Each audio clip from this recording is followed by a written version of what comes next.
Well, I want to just welcome everybody to this July 4th, 2021 version of Elevation Call.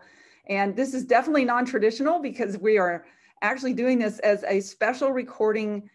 Number one, we're listening hopefully on the day that our nation celebrates political freedom. And we are actually recording this a few days in advance to give you guys a Sunday night off. And so you can enjoy that, celebrate July 4th with your families. And we wanted to bring a few of our top leaders onto this call together, and they're super busy, so I appreciate them carving out some time. But number one, to really share from the heart about this concept of freedom that we talk about, and we so often associate it with our Zalise business. And one of the most important freedoms that we celebrate with Zalise is the freedom to share our gifts and blessings. And when we do this consistently and we teach others, we attract people who want what we want. And this vehicle actually monetizes that process and allows us to identify leaders we don't know personally who rise up and serve the team with grace and also with service. And my name is Lisa Bell Henson. My husband Hal will be joining us in a bit. We have kind of our own story, but one of the most beautiful and inspirational stories is that of Jim and Linda Ferguson. And they are area going on presidential. Two of our top leaders in Zalise that we both love doing business and life with, both doctors of chiropractic by profession, but they have built a vibrant team. We call it Team Wildfire, by really changing one life at a time. And I wanted them to come onto this call and share a beautiful message with you today. So with no further ado, Dr. Jim, Dr. Linda, thank you for clearing space to share with us. Well, we are very grateful for any opportunity to share with your team, our team, the message of freedom. It is vital that we keep this message alive and keep it moving. I believe it's more vital today than ever before. I think every generation feels that way as you begin to understand what we really have available. I'm reminded of a little story that I've heard, and it's about a little 3-year-old that is having a birthday party. And he is all excited about the presents and the cake and the whole atmosphere of this birthday party. And as they sing happy birthday to him and he blows out the candle, his mom then announces to everyone there at the party that he is 3. And because he cannot say the TH sound, he says, "I'm free, I'm free."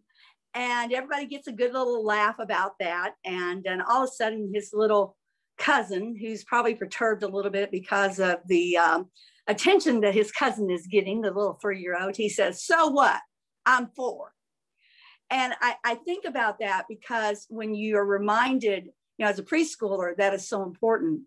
But as we grow older, we know that I'm free is truly the resounding message as you've lived a life and been able to make choices and all the things that you've done in your life. We have a son that is now in the military, and we're so extremely proud of his choice to serve. But, as we go and he finishes his basic training, he's going to get 8 hours of liberty. And I was thinking about that as I'm talking about freedom, how those 8 hours will be so precious with us because we've not been able to interact or to see him or to have the freedoms that we've really been very acquainted with over 19 years of his life. And the word freedom to him, the word liberty, which is synonymous with freedom, will mean all the more. And if you think about how in our, in all the documents that our country was founded on, whether you're talking about, the preamble of our Constitution that says to secure the blessings of liberty, the First Amendment, free exercise of religion, freedom of speech, freedom of the press. The Second Amendment, security of a free state. The Fifth and 14th Amendments, not to deprive life, liberty, or property. And then the 13th Amendment, abolishing slavery and involuntary servitude.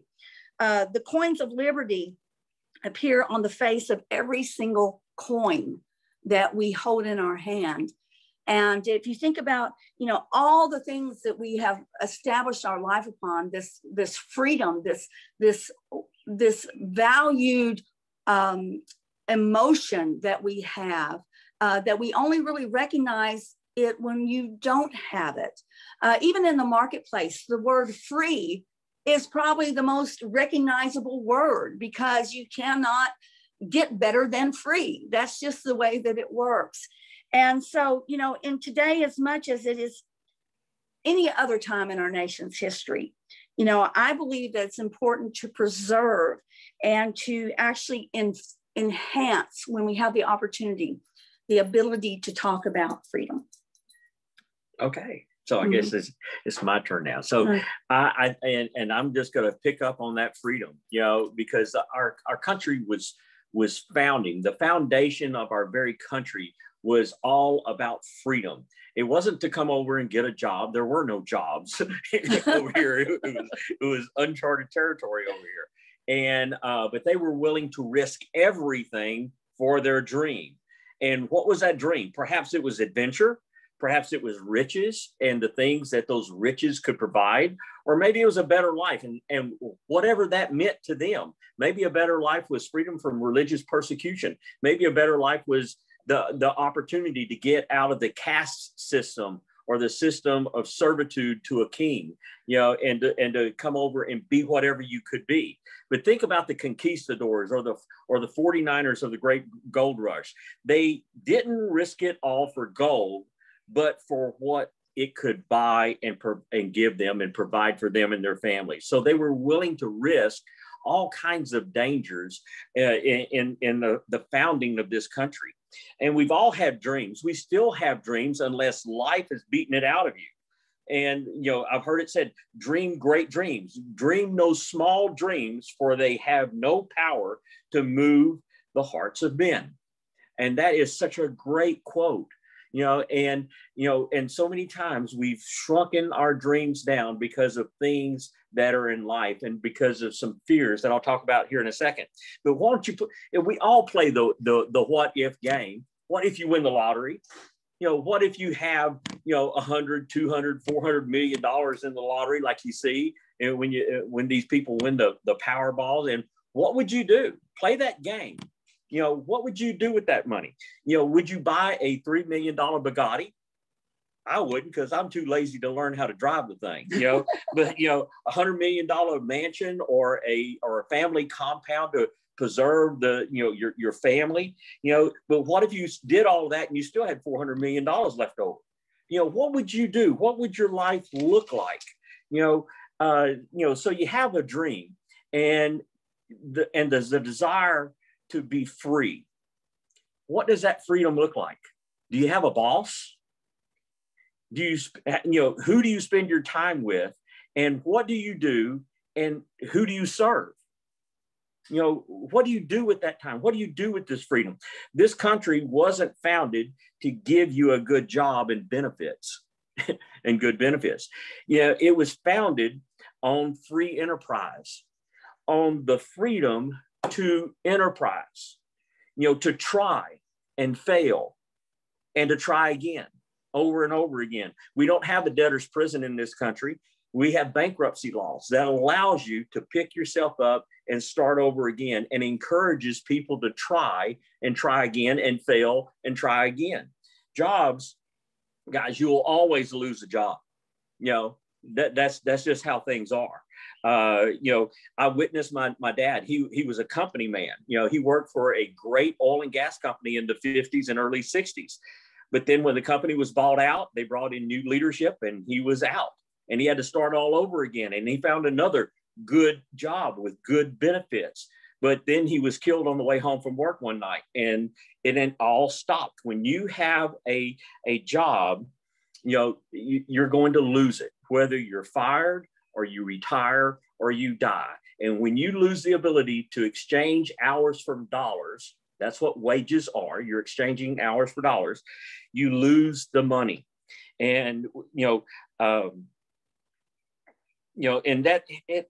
that's why you keep your dreams small. You keep your dreams small because you know that the money can run out. You're afraid you'll run out of money before you run out of time. Small business owners are even worse off because they have more to risk. They have more on the line. So you have to develop a real free enterprise business. And we happen to be in the best business in the entire world. The premier business model. It has no brick and mortar, so you don't have to have a business. You can be, as long as you have a phone and a signal, you're in business anywhere. It's an anywhere business. You have no employees, so there's no constant turnover or no stresses that employees provide you. There's low overhead costs. Linda has a video on what a low investment and overhead our particular business has. There's no insurances, no utilities, no special licenses, no specialized tools or equipment, no specialized education. I mean, can you design a better business? There's no advertising. There's unlimited expansion. You can cross state and national borders seamlessly, and you can expand with other people's money.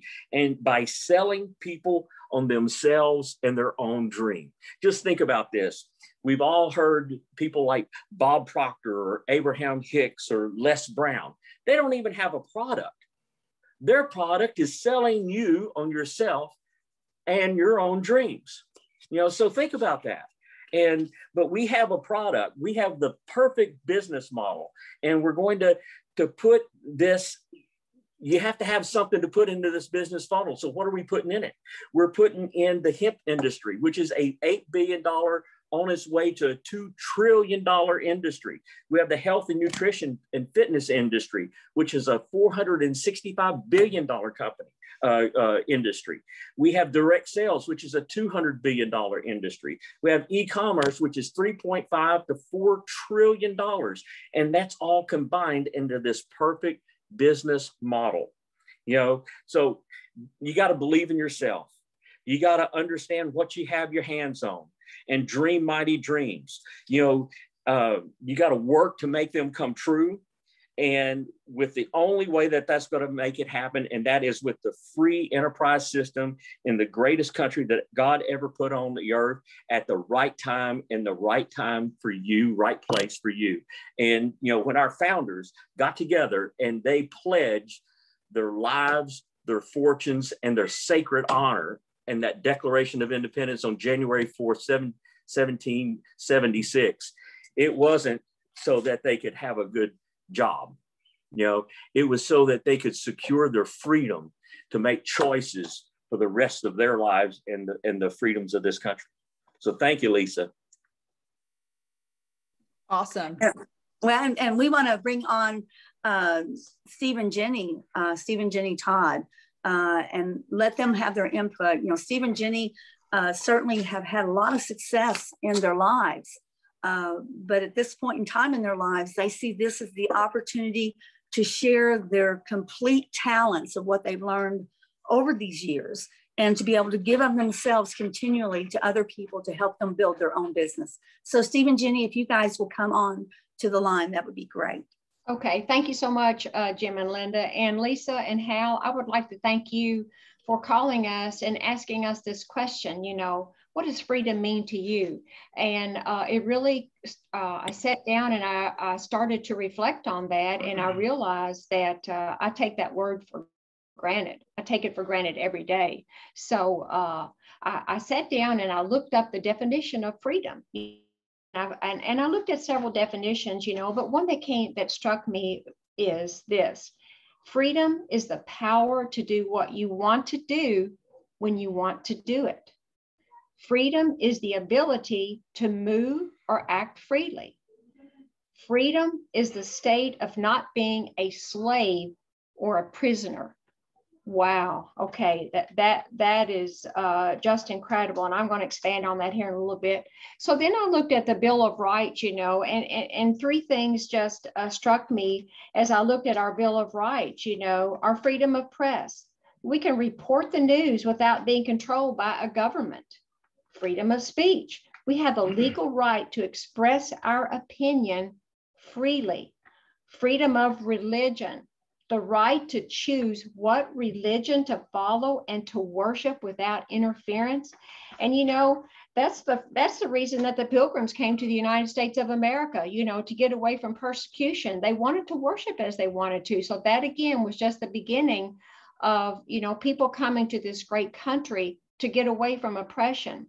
But then I thought about, well, how, as our country grew, you know, and then England stepped back in the picture, you know, and wanted to suppress our society here, you know, I want to thank our military leaders, beginning with George Washington, you know, and the Continental Army. You know, I'm going to go military here on you because I think that they are who we need to reach out and thank for the freedom that we have here in the United States of America. All the way up to today, military families, these words come to my mind when I think about the military: sacrifice. Our military families, all the way back to George Washington, sacrifice time from their families. They sacrifice going to be able to go to sleep whenever they want to. You know, they just sacrifice so much. For example, you know, one of our kids, he missed the birth of his first child. The military just sacrifices so much for you and I, everybody on this call, to have freedom. We need to thank our military, you know, for everything that they do for us. Our family is a military family. Steve was in the Army. His dad was in World War II. Our 3 sons have all been in the Army. We live in Pensacola, Florida, a very heavy military town. We're surrounded by it every day. And I still take it for granted and don't thank God every day for this country that we live in. We live in the greatest country on this earth, as Jim said. So I'd like to say that also then, Steve and I have had the privilege of outside the United States. We lived in Germany for 3 years. And while we lived in Germany, communist Russia still dominated all of Eastern Europe. So for us to from where we lived to get to the city of Berlin, which was a divided city at that time, special paperwork, all sorts of obstacles. You could only drive one way from West Germany to get to the city of Berlin. And Steve had to get out several stops, and he was face to face with a communist Russian soldier. They had to salute, make sure our papers were right. It's a lot of fear and intimidation on that trip. So then you get to West Berlin and you look over into the city of East Berlin, no color, drab, nothing going on. You know, this communist government just with instilling fear in these people and just taking away all their rights. You will do as I say or you're gone. Steve even worked in the dental clinic that he was stationed in with the Army. All of his assistants and ladies that worked in there, they remember, you know, persecution. They had family members killed, you know, by the Nazis. You know, they lived through that. They lived through World War II. So we've seen, guys, what it's like it's just incredible. So, but it brings me back to, we live in the greatest country in the history of the world. Do not take your freedom. Don't take the freedom that you can just drive down to and go to church wherever you want to go to. Nobody's on the corner saying you can't go this way, stop, you can't be out. We have so many freedoms here that we just take for granted. Again, we live in this country in the history of this world. So I'd like to just leave this point quickly, but if you've not read The Greatest Generation by Tom Brokaw, you've got to read that book. You just can't help but out and thank, you know, our military and for us being able to live the life that we live today. So I just like to remind everybody, don't take our freedoms for granted here in the United States. On our worst day, we are the greatest country in this world. Even on our worst day, we are so much better off than anybody in any part of the world, y'all. So I just also would like to say happy birthday, United States of America, to 245 great years. And we just pray that, you know, we have another 245 years and beyond. So thank you very much, Lisa, for letting me say that. All right. Well, my take on freedom is a little different in that because I am different. And the take I'm going to take on freedom is actually with self-talk. And it's about what freedom means to me. And as you know, when people talk about freedom, they usually talk about being free from something.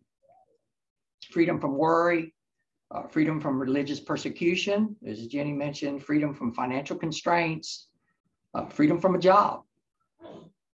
And you have an American birthright for freedom. It's your birthright. And being free from our limitations, which society has placed on us, this is a birthright of ours. Now, this freedom is also your authenticity. It's your natural freedom to be true to yourself. So what I want to do is I want to talk about the first pillar of freedom, the pillar of self-discipline. You know, guys, discipline comes from the word disciple, and it means, you know, to love something, to discipline yourself, something that you're passionate about, to teach. And a self-discipline of intense interest, like something like our Zalise business, is super important, but it takes self-discipline to be able to do what you want to do with Zalise. The second pillar of freedom that I like to talk about is self-responsibility. You know, the ability to respond to the innate freedom that I talk about within you. You are responsible to your true self and your nature. It's your responsibility to be taking your responsibility to be true to who you really are.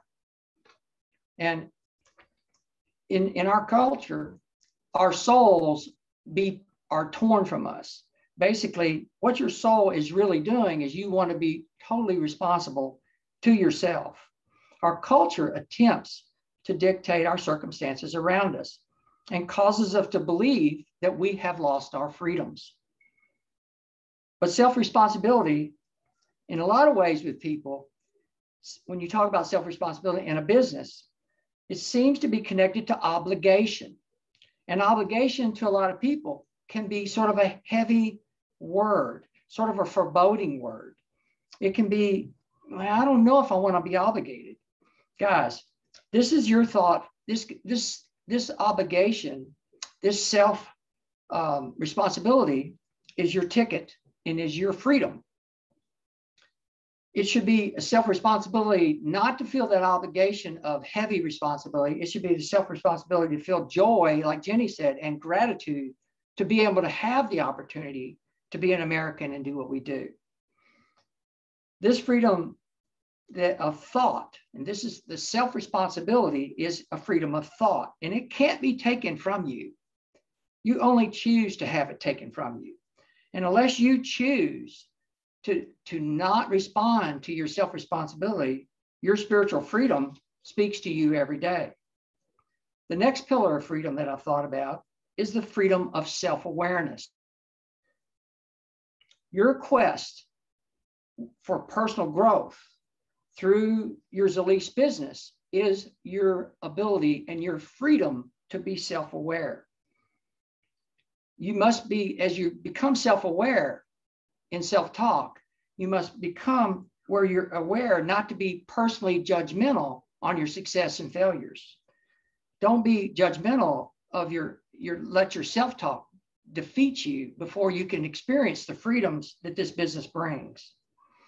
Not having the self-awareness is eliminating self-doubt and eliminating the self-belief, the lack of belief that people.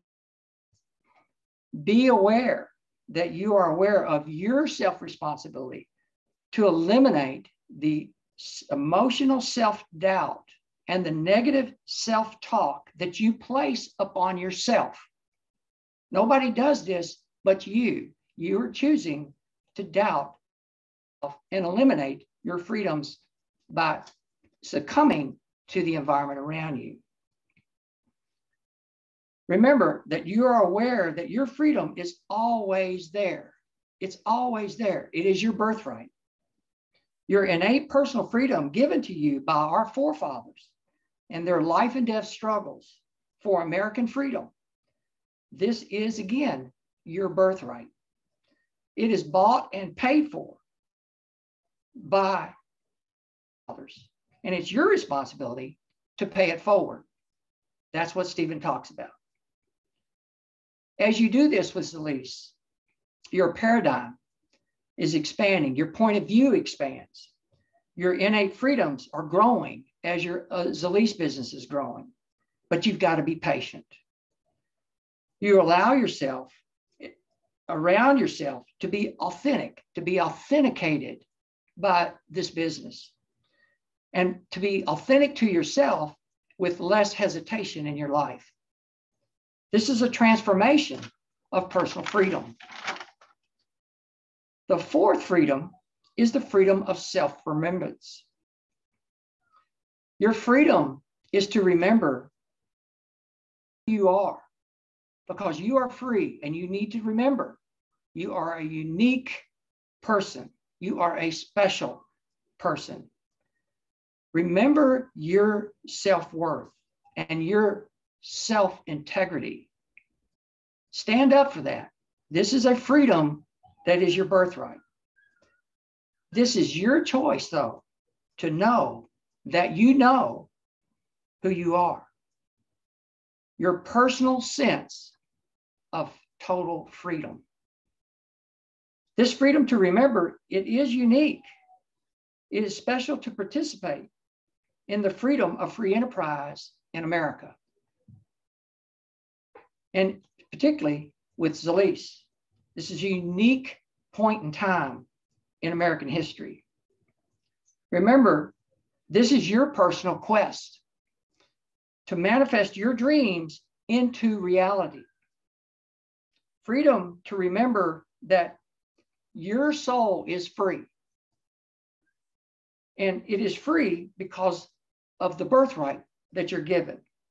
These self-limitations that are imposed by yourself. Today's culture attempts to cover up self-remembrance of who we are. It tries to stifle our souls. Self-remembrance is who you really are. Your innate freedom. Remember who you really are, and remember your American birthright. So, does Zalise, your definition of freedom, and everybody's told what freedom is, but what is your definition of freedom? Does Zalise help you embody your personal quest for your innate birthright of freedom? Now, everyone, just please understand, your very core is to have freedom. That is your very core of life. It's, again, bought and paid for. And it is your obligation to go forth and with unadulterated and authenticated zeal to build this business, to carry that freedom forward for future generations. You can settle for, but don't settle for.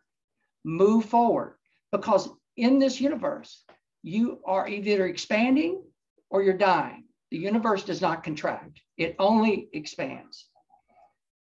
The expression of your true authentication is, in essence, the type of freedom you are seeking with Zalise. You want unfettered freedom of thought, freedom of expression of your life to live, like Jenny said, your life as you choose to live your life. True freedom. Your birthright of personal freedom is found through your personal growth in this journey and your quest with Zalise. My self-talk message for this 4th of July is for you to claim your American birthright and to choose how you and your soul will live, and to use Zalise as the vehicle to build your true freedom. Remember, the freedom of self-responsibility, the freedom of self-awareness, and the freedom of self-remembrance. The formula for freedom is, and is profound more today than ever. It is you plus Zalise plus these 4 pillars of freedom equals your personal freedom to breaking away from the confines of your self-limitations and your thoughts and your negative self-talk. So have a great 4th, and your quest is in the next rank with Elise. Thank you. No, bring back Lisa. Oh, Lisa, now here you go.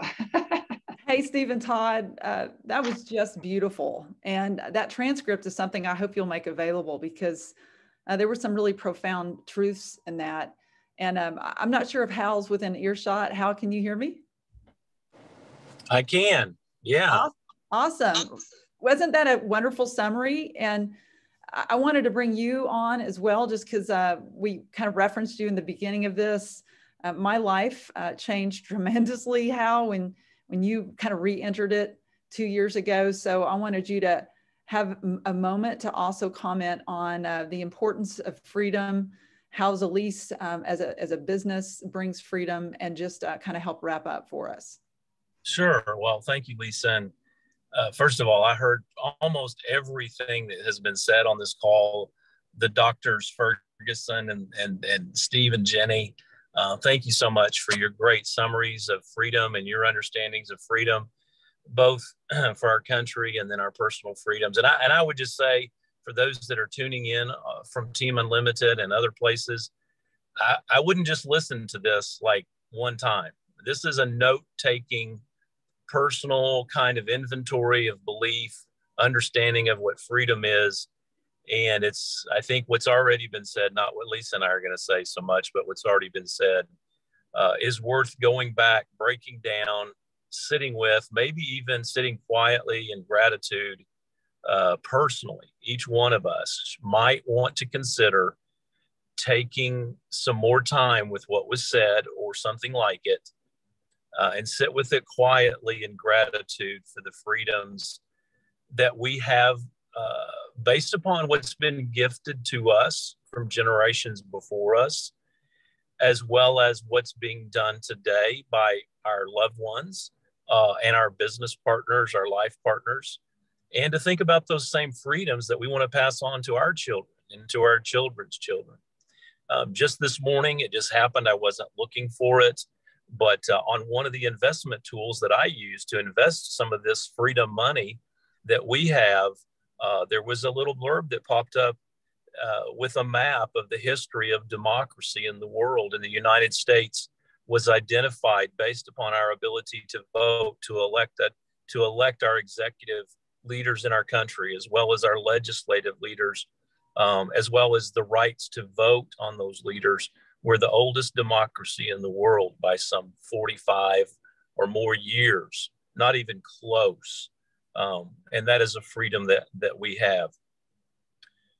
We have the freedom in this country to show up for work and be paid by an employer. We have that freedom. Our employers have the freedom to a large degree, choose how they pay benefits to us or to pay us. And we have the freedom to move from job to job. And many people with that freedom have chosen comfort as a part of their freedom. They don't want to press beyond, and that's their freedom to do that. They want to live from paycheck to paycheck. They would like to have more money, but they haven't taken their liberty and their freedom to go outside of their, quote, normal hours and their normal effort to seek a greater freedom and a greater liberty with time and money.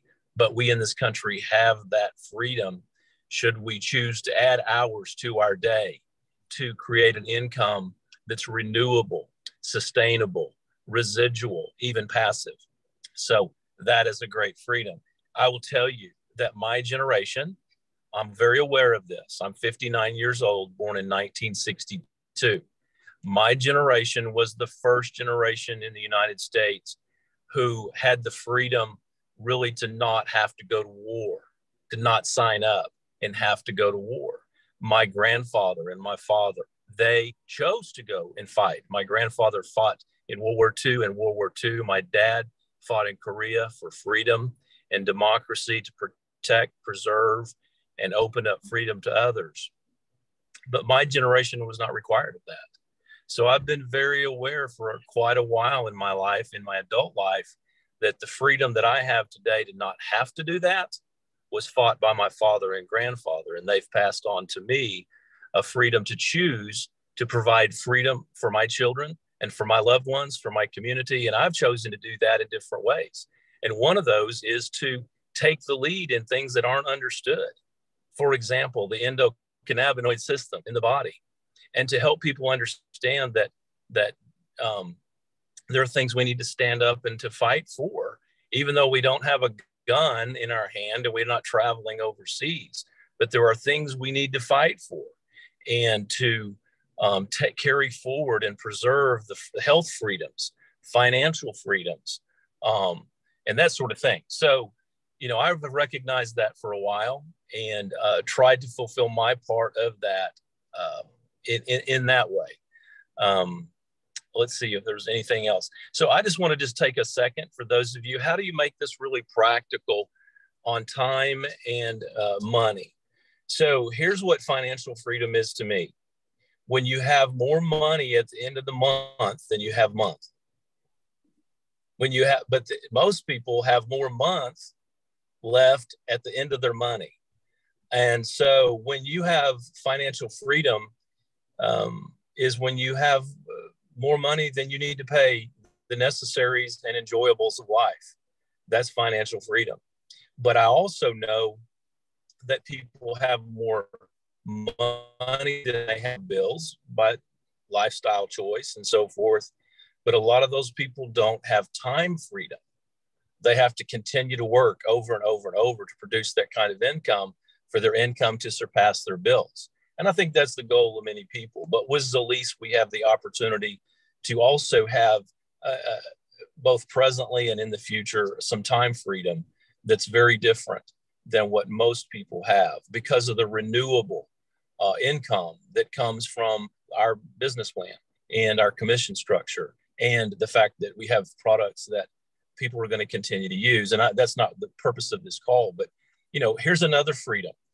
Today I went and was able to, for me, buy a pair of sunglasses, not super expensive, but I've gotten contacts recently and we had the money to pay for that. We had insurance provided by Zalease. We've earned that to pay partly the contacts.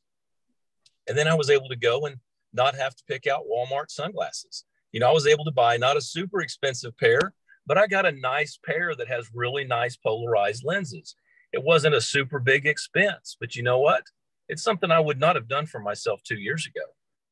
Financially, I just didn't have the mindset to do that or the finances to do it. I'm sitting in a Jeep. Lisa has one in the garage that's paid for by Zalease. So that's a freedom that we didn't have, before. So anyway, there's some really practical day-to-day things. And I want to take us back. For many of you, you didn't plan to have CBD in your life, most of us. So one of the freedoms is where you have more money coming in to pay for Zalease than the cost of your Zalease use. And I really think for many people, if you can just start with there in a very practical way to have for yourself and the people you introduce these products to say, here's my financial freedom goal. My first one is to earn more money through the building of teams and through Zalease with the help of my team to earn more money monthly than what I pay for products. That's a small taste of financial freedom when you have more money to pay for your product than what you're paying for your product, just as an example. So enough been said for me. I tried to make a little bit of this practical. But, you know, I really believe what was already said by Dr. Jim and Dr. Linda and Steve and Jenny is the heart of this message. I'm so glad, Lisa, that you put this together with our incredible team for this call tonight.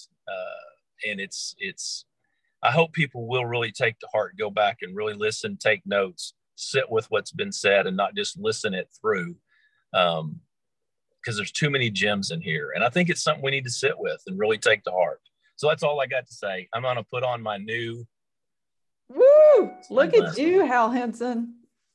Aren't you a sharp dressed man in a Zalease Jeep? Thank you for sharing that. And just in conclusion, guys, Jim Rohn says it's really not the $1 million that you're going to earn, but it's the person you become in the process. And on this July 4th, I just want to thank the people who have spoken, Jim and Linda, Steve and Jenny, Hal, to help make me a better person, because I never knew you guys before the building this business. And what I see, and I'm so grateful for on this July 4th, is the freedom to allow God to direct and facilitate the sharing of this business, the sharing of this product, to make us better people by the associates that we attract. And you guys are a great example of that. And I'm so grateful to those of you who spoke, to those of you guys who are listening to this call, and to those of you who share this with the people that you know and love the most. So thank you so much for being here. Happy 4th to the United States and to our team. We love you guys very much. And we just have great joy and anticipation of the future freedoms that we're going to enjoy together. Thank you, Lisa. Thank you. Thank you so much.